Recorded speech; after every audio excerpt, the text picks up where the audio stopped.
नमस्कार दोस्तों, आज हम सुनेंगे जया एकादशी की व्रत कथा। माघ मास के शुक्ल पक्ष की जया एकादशी इस साल 29 जनवरी को मनाई जाएगी। भगवान विष्णु को यह व्रत बहुत ही प्रिय है। ऐसा कहा जाता है कि इस व्रत को रखने से ब्रह्म हत्या का पाप भी क्षमा हो जाता है, पिशाच योनि से भी मुक्ति मिलती है। इस दिन चावल नहीं खाया जाता। पूरे दिन व्रत करके फलाहार कर सकते हैं और अगले दिन द्वादशी को व्रत का पारण किया जाता है। भगवान श्री कृष्ण ने माघ मास के शुक्ल पक्ष की एकादशी का महत्व बताया है। इस साल जया एकादशी के दिन बहुत ही शुभ योग बन रहे हैं। जया एकादशी की कथा इस दिन जरूर पढ़ी जाती है। नमस्कार दोस्तों, आज हम सुनेंगे जया एकादशी की व्रत कथा। अर्जुन भगवान श्री कृष्ण से प्रश्न करते हैं कि हे भगवान, आप कृपा कर आप मुझे माघ मास के शुक्ल पक्ष की एकादशी का क्या महत्व है, विस्तार पूर्वक बताएं। माघ शुक्ल पक्ष की एकादशी में किस देवता की पूजा करनी चाहिए तथा इस एकादशी व्रत की कथा क्या है, उसके करने से किस फल की प्राप्ति होती है, शीघ्र ही बताएं। भगवान श्री कृष्ण कहते हैं, माघ माह के शुक्ल पक्ष की एकादशी को जया एकादशी कहते हैं। भगवान कृष्ण ने कहा कि यह तिथि पापों को हरने वाली है। इस एकादशी का व्रत करने पर मनुष्य को कभी प्रेत योनियों में नहीं जाना पड़ता। इसकी कहानी इस प्रकार है। एक समय की बात है, स्वर्गलोक में देवराज इंद्र राज्य करते थे। देवगण परिजात वृक्षों से भरे हुए नंदन वन में एक बार अप्सराओं के साथ घूम रहे थे। नंदन वन में उत्सव का आयोजन हो रहा था। इसमें देवता ऋषि मुनि सभी मौजूद थे। उस समय गंधर्व गा रहे थे तथा गंधर्व कन्याएं नृत्य कर रही थी। इंद्र गंधर्वों के नृत्य का आनंद ले रहे थे। उसमें गंधर्व गान कर रहे थे, जिसमें पुष्पदंत, चित्रसेन और उसका पुत्र ये 3 मुख्य कलाकार थे। चित्रसेन की पत्नी का नाम मालिनी था। मालिनी से एक कन्या उत्पन्न हुई थी जो पुष्पवंती के नाम से विख्यात थी। पुष्पदंत गंधर्व के एक पुत्र था जिसको लोग माल्यवान कहते थे।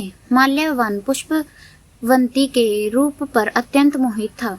ये दोनों भी इंद्र के लिए नृत्य करने के लिए आए थे। इन दोनों का गान हो रहा था। इसके साथ अप्सराएं भी थी। परस्पर अनुराग के कारण ये दोनों मोह में बह गए। एक दूसरे में खोने के कारण वे शुद्ध गान न गा सके। कभी ताल भंग हो जाता और कभी गीत बंद हो जाता था। इंद्र ने इस पर विचार किया और इसमें अपना अपमान समझकर विक्रोधित हो गए। इंद्र ने दोनों को श्राप दिया कि ओ मूर्खो, तुम दो को तो धिक्कार है, क्योंकि तुमने संगीत जैसी पवित्र साधना का तो अपमान किया ही है, साथ ही सभा में उपस्थित गुरुजनों का भी अपमान किया है। इंद्र भगवान के श्राप के प्रभाव से दोनों पृथ्वी पर हिमालय पर्वत के जंगल में पिशाची जीवन व्यतीत करने लगे। एक दिन पिशाच ने अपनी पत्नी पिशाची से कहा कि हमने कौन सा पाप किया है जिससे यह पिशाच योनि प्राप्त हुई है। कष्ट अत्यंत भयंकर है तथा पिशाच योनि भी बहुत दुख देने वाली है। देव योग से उन्हें माघ मास की एकादशी तिथि प्राप्त हो गई। उस दिन उन दोनों ने सब प्रकार के आहार त्याग दिए, जलपान तक नहीं किया, किसी जीव की हिंसा नहीं की, यहाँ तक कि फल भी नहीं खाया। इससे दुखी होकर वो दोनों एक पीपल के पेड़ के पास बैठ गए। सूर्यास्त हो गया, उन्हें नींद नहीं आई। वे रति या और कोई सुख भी नहीं पा सके। सूर्योदय हुआ, द्वादशी का दिन आया। उन पिशाचों के द्वारा जया के उत्तम व्रत का पालन हो गया। उन्होंने रात में जागरण भी किया था।